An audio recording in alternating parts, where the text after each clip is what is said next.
everybody. How are you doing? My name is Ida Heathcote-Fumador, and I'm a PhD student at Chalmers University of Technology in Sweden.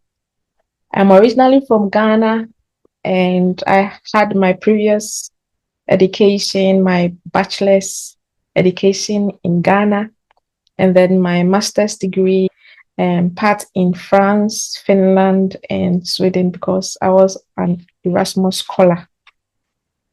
Today, I'm going to present my thesis, my PhD thesis, and I'm supposed to get feedback from you after I have given this presentation. So please pay attention so you can give me the feedback.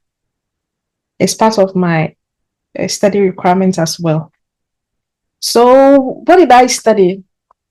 I studied digitally mediated circular economy practices in ecosystems. It's a lot of words, I know, but I'm going to break it down. So let's look at the first one, the circular economy and the digital technologies or digital mediated.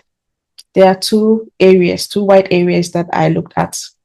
And when it comes to, when we talk about circular economy, the name circular means something going round, right?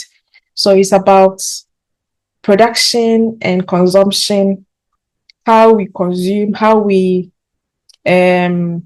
produce things, and how do we ensure that there is no waste. So that means that everything that we use, the outputs or the product can be taken back into another production. It doesn't go into waste. That is very different from how the society has been working for many years. Most of the time after we finish using a product or an item, we just throw it away.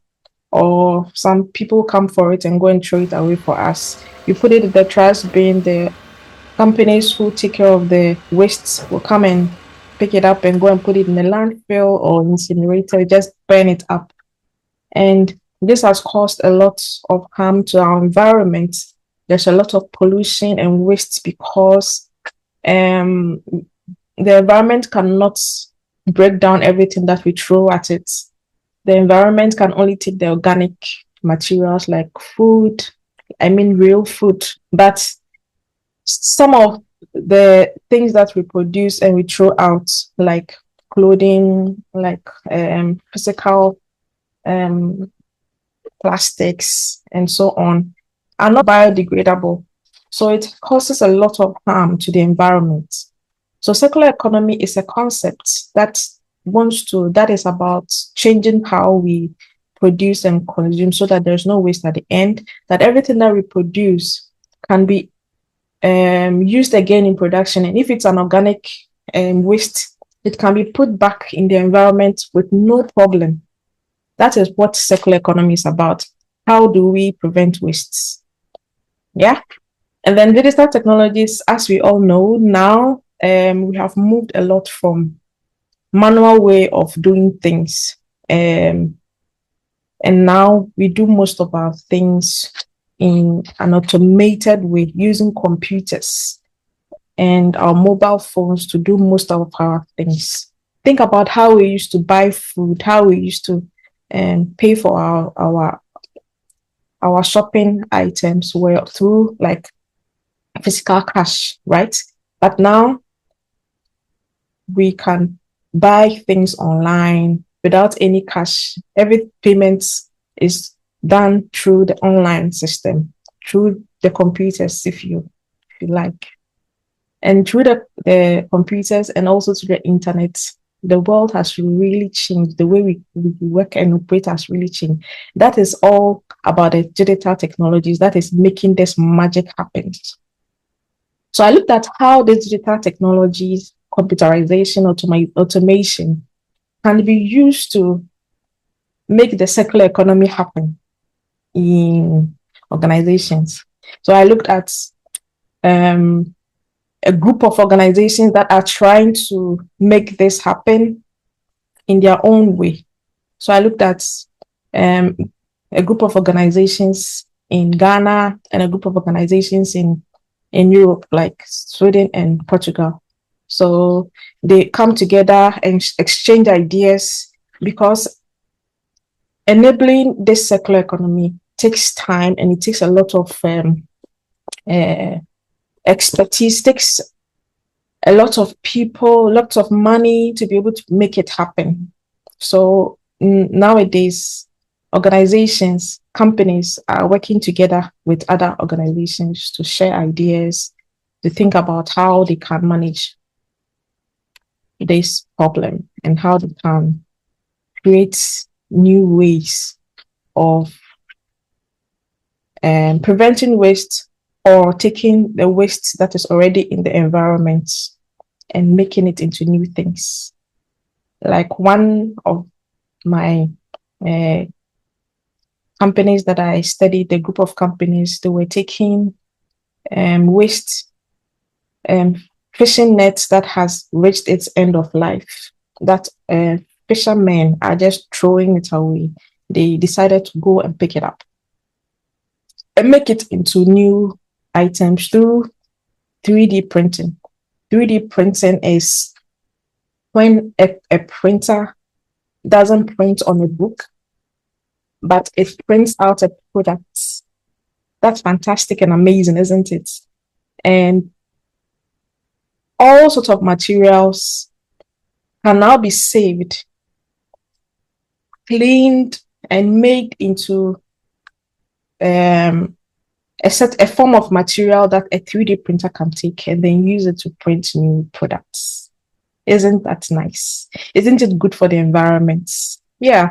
So that is what they did. So what I did was I immersed myself into what they were working on by going and asking them questions.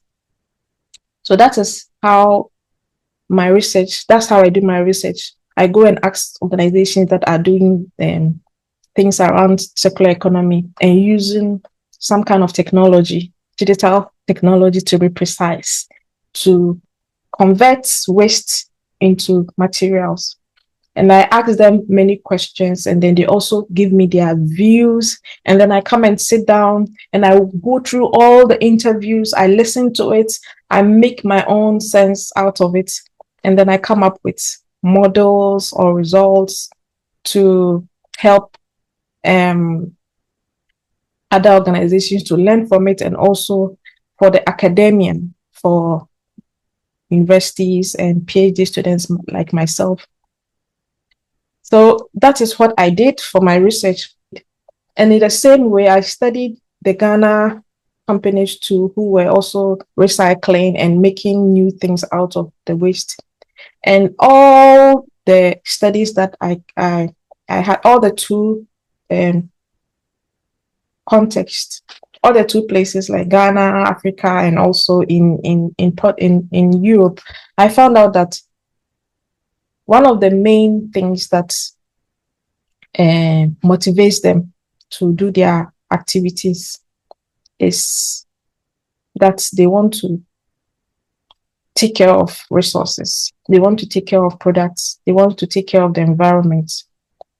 And that is a principle that I call circular principle that they had in their mind. So whatever decision that they had to take, it was all because they cared about the environment. They cared about resources.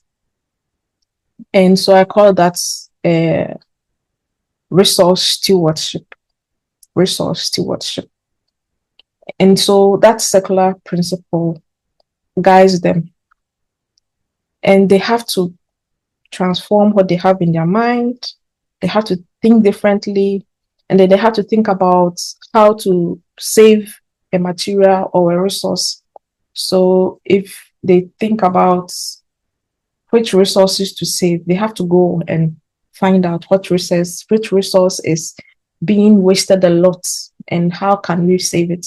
That is called like prospecting. Like if you are looking for gold to mine, you have to look for the land that has gold. So you start looking around and prospecting. Okay, this land doesn't have gold. This land doesn't have gold. It's the same thing when it comes to circular economy. So they have to go around looking for which material is being wasted and if we can make good products or new products out of it.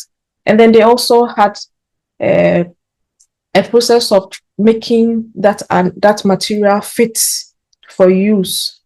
Okay, and then they also had to prospect the technology that they should use. One of them used digital technologies such as a map so that people can reach out to people and find out where the waste is.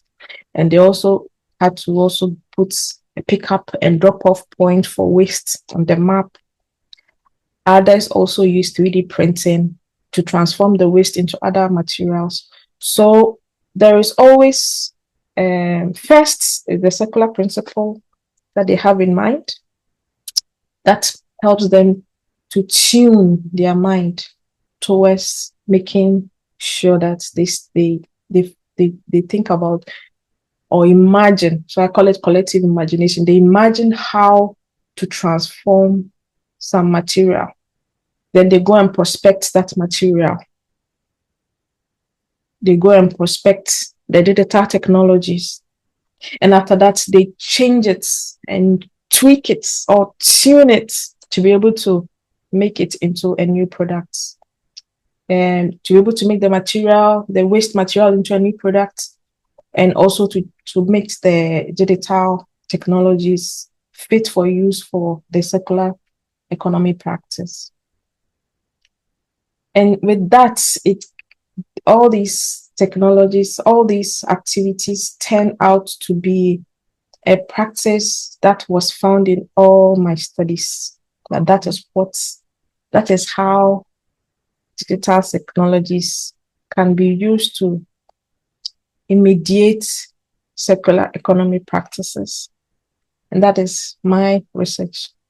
And I hope that this will help you to understand what we mean by circular economy and digital technologies and how the two come together to transform our society into a sustainable environment so that there's no waste, so that everything that we use is more sustainable and the environment will also be happy with us. So thank you very much for your attention. And I hope to get feedback on my study. Thank you.